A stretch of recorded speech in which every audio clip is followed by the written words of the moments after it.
Nous continuons notre série de prédications intitulée « L'Avent, une histoire de ». 3 petits points. L'Avent, c'est attendre ce qui vient. C'est le sens premier du mot. Ce qui vient. L'Avent, c'est ce qui vient. C'est celui qui vient. C'est l'annonce de l'incarnation, de la venue de Dieu en chair. L'Avent est un regard en arrière vers la première venue de Christ. Mais c'est aussi un regard en avant vers sa deuxième venue, son retour. Yannick Humbert, professeur d'apologétique, a très bien décrit l'Avent pour les chrétiens. Voici ce qu'il écrit. L'Avent est la proclamation de l'Évangile. Christ est venu, Christ habite en nous par son esprit et Christ revient. Amen. C'est tellement bien résumé, n'est-ce pas? Dimanche dernier, notre thème était l'Avent, une histoire de plaisir. Aujourd'hui, nous aborderons un sujet encore plus encourageant. Un thème qui a le pouvoir de transformer nos vies et notre monde. L'Avent, une histoire d'espérance. Quelles sont les espérances ou les aspirations qui vous tiennent à cœur actuellement? En général, les gens désirent une vie heureuse, la réalisation de leurs objectifs, le succès dans leurs entreprises, le confort, l'épanouissement dans leurs relations personnelles et trouver un sens à leur vie. Nos espérances varient considérablement d'une personne à l'autre. Alors que certains recherchent le confort, les plaisirs, le dernier smartphone, la dernière voiture qui vient de sortir, d'autres luttent pour satisfaire des besoins essentiels, tels que se nourrir, juste avoir un toit aujourd'hui. Nos espérances varient considérablement d'une personne à l'autre. Quelle que soit notre situation, nous partageons tous un besoin fondamental, l'espérance en un avenir meilleur. Nous aspirons tous à une vie meilleure. Comme Christiane l'exprimait si justement dimanche dernier, nous sommes tous à la recherche du paradis perdu. Merci Christiane. Manu pour les intimes. Au fond, ce que nous cherchons, c'est un monde où règne la justice, un monde où règne la paix, un monde où règne le bonheur. Cependant, depuis 2020, notre espoir en l'avenir, déjà fragile, a été ébranlé par une pandémie, n'est-ce pas? Les changements climatiques aggravent la situation. On a entendu des choses là. Températures extrêmes, incendies de forêt, inondations, ouragans, montée de niveau de la mer. Sans oublier de nombreux conflits, comme la guerre en Ukraine, les tensions au Moyen-Orient et d'autres crises qui continuent de causer souffrance et déplacement de populations.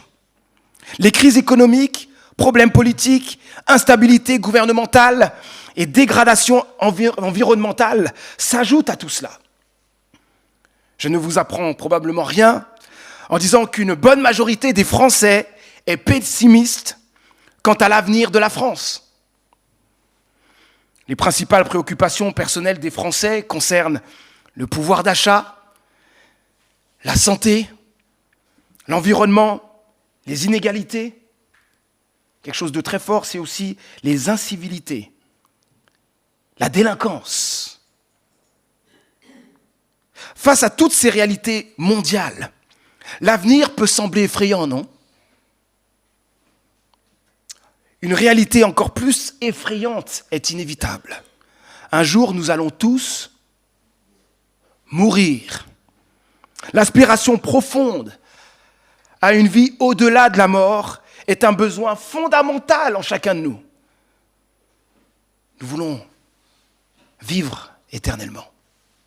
Et tellement de personnes essayent de trouver des astuces pour qu'on puisse vivre éternellement, n'est-ce pas? Voici la nouvelle la plus extraordinaire. L'Avent est une histoire d'espérance qui promet un avenir meilleur, mieux que cela, un avenir parfait. À travers le livre d'Ésaïe, que nous avons lu dimanche dernier, là cette fois-ci nous serons dans le chapitre 11, nous avons touché le chapitre 9, nous découvrirons ensemble comment l'espérance dont le monde a tant besoin se manifestera. Premièrement, le monde, ou plutôt l'espérance dont le monde entier a besoin, se manifestera premièrement par la venue d'un sauveur. Je vous invite à lire Ésaïe chapitre 11, verset 1.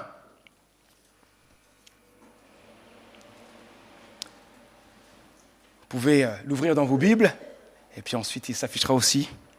Ésaïe, chapitre 11, verset 1.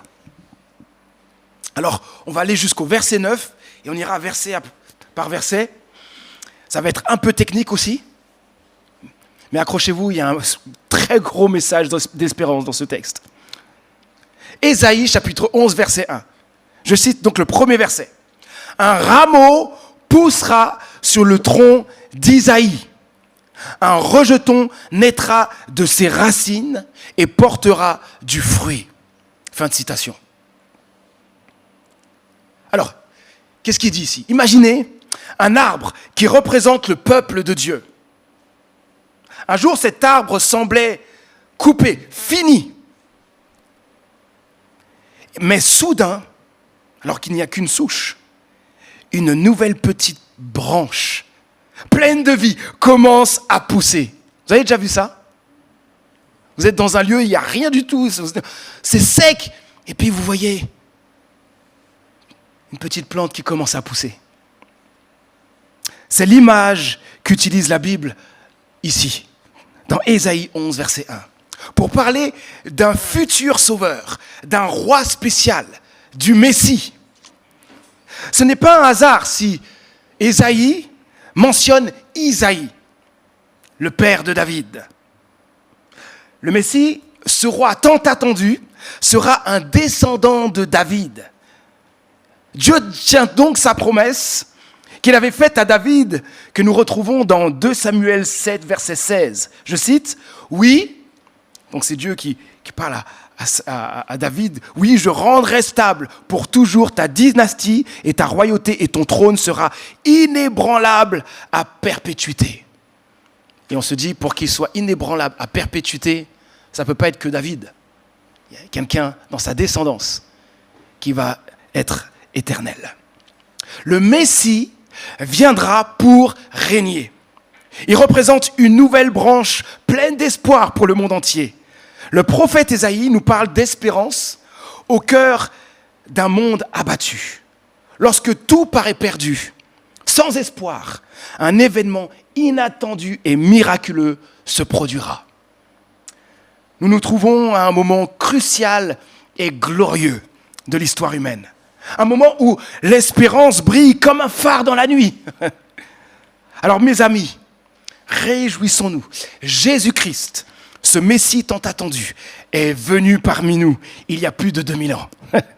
Grâce à lui, nous pouvons croire en un avenir parfait, car Jésus-Christ est venu pour sauver du péché, du mal et de la souffrance. Et on le sait, juste après, il n'est pas venu juste pour venir. Il est venu pour mourir et ressusciter. C'est ainsi qu'il nous sauve de la mort et du péché pour que nous recevions la vie éternelle pour l'éternité. L'espérance dont le monde entier a besoin se manifestera par, deuxièmement, le règne du Sauveur.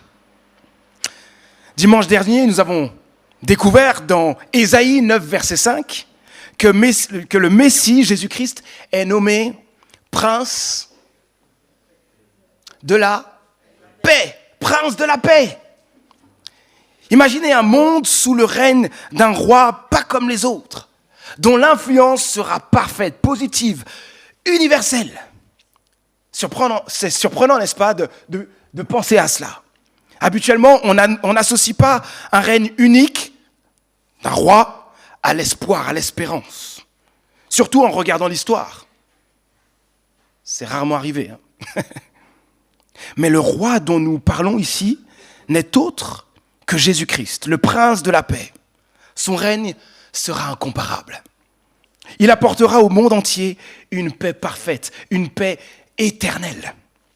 Mes amis, à travers l'histoire biblique, de nombreux rois et libérateurs ont guidé le peuple de Dieu. Mais aucun n'a possédé les qualités et la perfection nécessaires pour apporter la paix durable. Et si l'on regarde les gouvernements du monde, aucun n'a pu garantir non plus une paix durable et éternelle. Pourtant, Jésus-Christ, le Messie annoncé par Ésaïe, est celui qui peut réaliser cette paix parfaite. Son règne de paix est inébranlable pour plusieurs raisons. Et c'est ce que nous allons voir au travers de la suite du chapitre 11. Donc, nous étions au verset 1, nous allons voir les versets suivants. Le règne inébranlable de paix de Jésus-Christ sera assuré car, premièrement, il détient la plénitude infinie de l'Esprit Saint. Je cite donc le verset 2, Ésaïe l'annonce clairement, « L'Esprit de l'Éternel reposera sur lui ». Des siècles plus tard, Jésus lui-même, qui se voyait comme l'accomplissement de cette prophétie, a dit dans Luc chapitre 4, verset 18, « L'Esprit du Seigneur est sur moi, et il m'a oint pour... » Et plusieurs choses sont nommées. L'apôtre Pierre, témoin de la vie de Jésus, confirme cela dans Actes, chapitre 10, verset 38. Dieu a oint Jésus de Nazareth en répandant sur lui la puissance du Saint-Esprit. Yeah! Ainsi, l'onction du Saint-Esprit sur Jésus est un signe indéniable qu'il a été spécialement choisi par Dieu pour régner éternellement. Deuxièmement, le règne inébranlable de paix de Jésus-Christ sera assuré car il est l'incarnation même de la sagesse. Ésaïe le dit au verset 2. Cet esprit lui donnera le discernement, la sagesse, le conseil. Cette profonde sagesse est également soulignée par l'apôtre Paul dans Colossiens chapitre 2 verset 3 où il écrit « En lui, donc en Jésus, se trouvent cachés tous les trésors de la sagesse et de la connaissance. » Waouh! Ainsi, Jésus-Christ n'est pas seulement sage, il est la sagesse même, doté d'une intelligence et d'une connaissance hors du commun. Le règne inébranlable de paix de Jésus-Christ sera assuré, troisièmement, car sa force est sans limite. Isaïe le dit, toujours au verset 2, cet esprit lui donnera quoi? La force. Pendant son ministère terrestre, Jésus a démontré son pouvoir sur les maladies, les forces de la nature et même sur les démons. Plus impressionnant encore, il a triomphé de la mort elle-même. Il a dit aussi dans Matthieu, chapitre 28, verset 18, « J'ai reçu tout pouvoir dans le ciel et sur la terre. » Ainsi, la force de Jésus-Christ est sans borne et il possède une autorité souveraine et absolue sur toute sa création. Le règne inébranlable de paix de Jésus-Christ sera assuré car, quatrièmement, il manifestera pleinement la crainte de Dieu. Ésaïe le dit au verset 2 et 3. Cet esprit lui fera connaître et craindre l'Éternel. Il sera tout empreinte de la crainte de l'Éternel. Jésus-Christ a démontré un respect et une soumission totale envers Dieu le Père. Comme il l'exprime, par exemple dans Jean chapitre 4, verset 34. « Ce qui me nourrit, c'est d'accomplir la volonté de celui qui m'a envoyé et de mener à bien l'œuvre qu'il m'a confiée. » Dans ce texte, il est clair ici que Jésus est en train de dire que toute sa satisfaction personnelle était de plaire à Dieu, de faire ce qui plaît à Dieu, de faire sa volonté, d'être soumis à lui. Cette déclaration montre parfaitement son engagement inébranlable à suivre la volonté de Dieu, un aspect fondamental de son règne de paix. Le règne inébranlable de paix de Jésus-Christ sera assuré car, cinquièmement, il incarne la justice parfaite. Ésaïe nous dépeint clairement cela dans les versets 3 à 5. Je cite, « Il ne jugera pas d'après les apparences, ce que beaucoup de gens font, n'est-ce pas ? Et n'arbitrera pas d'après des oui-dire, ce que beaucoup de font, n'est-ce pas ? Mais écoutez la suite. Il jugera les pauvres avec justice et il arbitrera selon le droit en faveur des malheureux du pays. Il frappera la terre de sa parole comme avec un bâton. Le souffle de sa bouche abattra le méchant. Il aura la justice pour ceinture à ses reins et la fidélité pour ceinture à ses hanches. » Fin de citation. Ces mots sont forts et montrent que Jésus-Christ incarne la justice dans son essence même. Son règne de justice se manifestera tout particulièrement dans la défense des plus démunis, ce qui illustre parfaitement son caractère juste et équitable. L'apôtre Jean, qui a connu Jésus, décrit Jésus-Christ ainsi dans 1 Jean chapitre 2 verset 1. Jésus-Christ le juste. Intéressant. Et encore, l'apôtre Jean souligne l'engagement de Jésus-Christ envers la justice dans Apocalypse 19 verset 11. En parlant de Jésus, il dit ceci, il juge avec équité, il combat pour la justice. Face aux nombreuses injustices que nous observons dans le monde, l'apôtre Pierre nous offre l'une des promesses les plus extraordinaires qui donne plein d'espoir. Il dit ceci dans 2 Pierre chapitre 3 verset 13. Nous attendons, comme Dieu l'a promis, un nouveau ciel et une nouvelle terre où la justice habitera. Elle ne sera pas là de temps en temps. Elle demeurera, elle sera présente, elle sera totale. Cette vision incroyable d'un avenir où la justice règne sans faille est un rappel puissant que malgré les turbulences actuelles, un monde empreint de justice parfaite est en train d'arriver. Nous attend tous si nous plaçons notre foi en Jésus. Voici maintenant comment Ésaïe décrit la paix que Jésus-Christ apportera dans les versets 6 à 9. Le loup vivra avec l'agneau. La panthère reposera aux côtés du chevreau. Le veau et le lionceau et le bœuf à l'engrais seront ensemble et un petit enfant les conduira. Les vaches et les ours brouteront côte à côte et leurs petits auront un même gîte. Le lion et le bœuf se nourriront de paille. Le nourrisson s'ébattra sans danger près du nid du cobra. Et le tout jeune enfant pourra mettre la main dans l'antre du serpent. On ne commettra plus ni mal, ni destruction sur toute l'étendue de ma montagne sainte. Ouais. C'est énorme ce qui est écrit ici. Imaginez la paix que Jésus-Christ apportera. Elle est décrite ici magnifiquement par Ésaïe. Un monde où toute agressivité entre les hommes, toute agressivité entre les animaux, toute agressivité entre les hommes et les animaux aura disparu. Ils vivront en harmonie sans crainte. Et ce que je veux vous souligner, c'est la chose suivante. Ce qui nous attend, c'est un règne où même la mort et la destruction seront vaincus. Il n'y aura plus le mal. Une telle paix et tranquillité seront possibles uniquement sous le règne de Jésus-Christ sur la terre entière. Troisième et dernier point. L'espérance dont le monde a tant besoin se manifestera par la présence du Sauveur. L'espérance ultime pour le monde se trouve dans la présence du Sauveur. Une promesse magnifiquement décrite par Ésaïe au verset 9. Je cite, « On ne commettra plus ni mal ni destruction sur toute l'étendue de ma montagne sainte, car la terre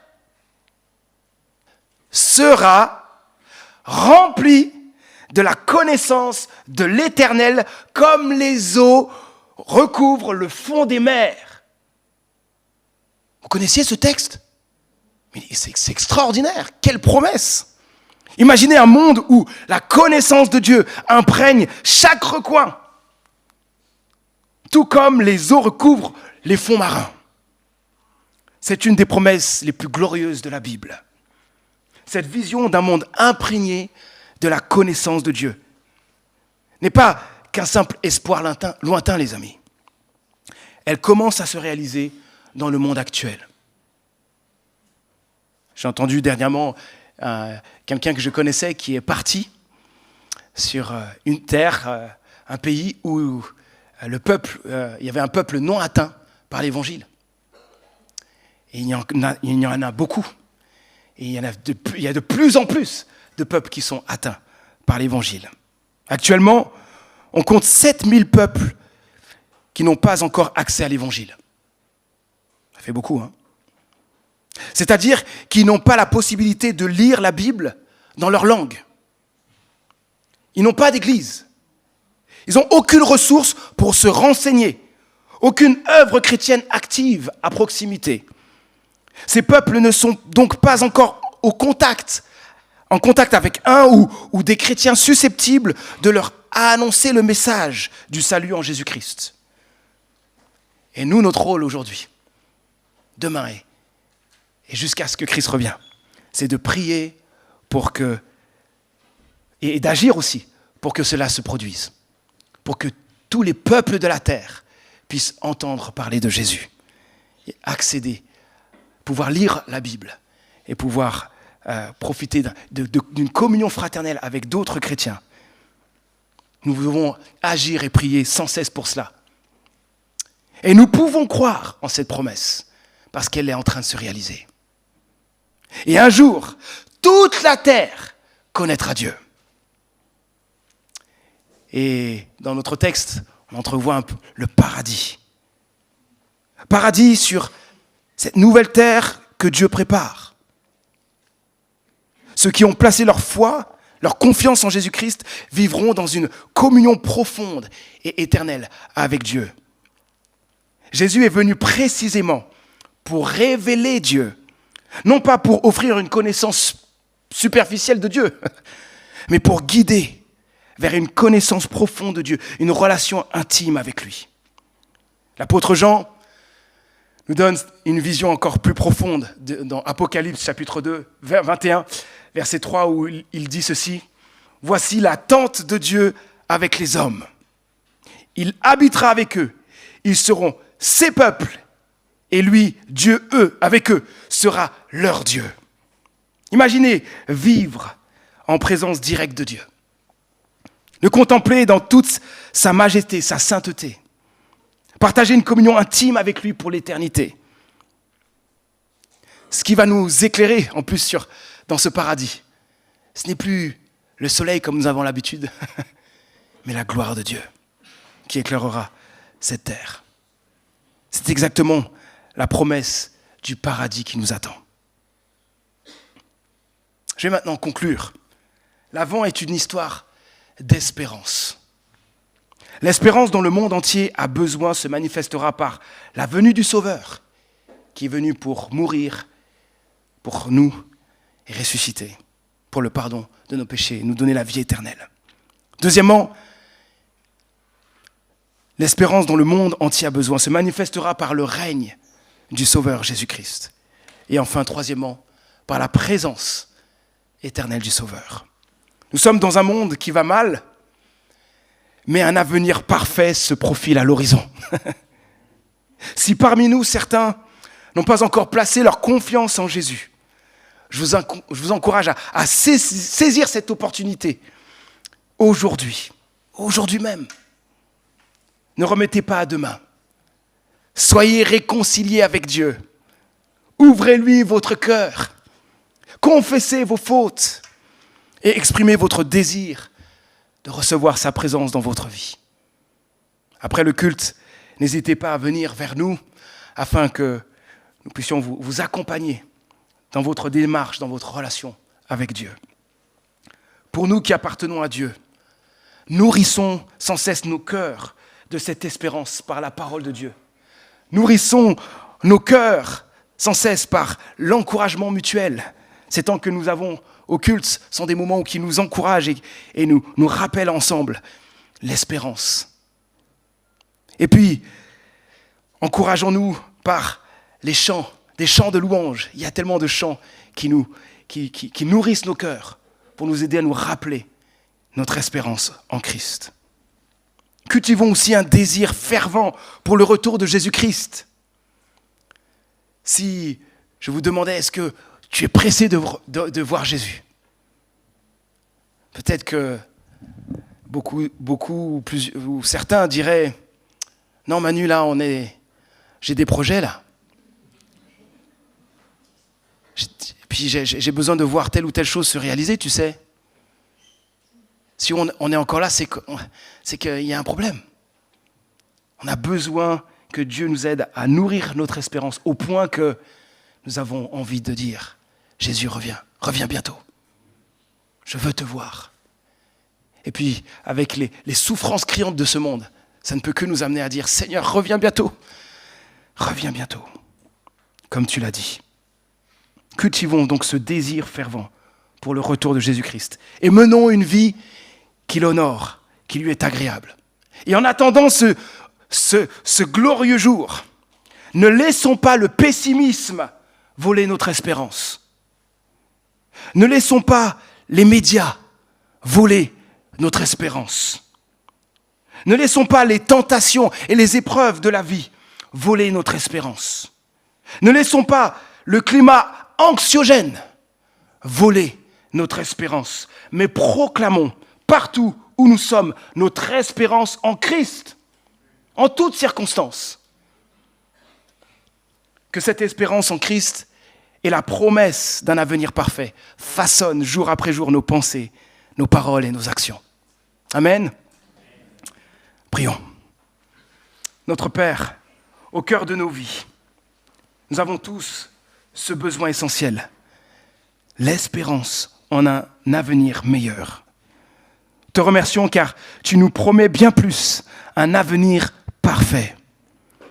Cette espérance se manifeste par la venue, le règne et la présence de notre Sauveur.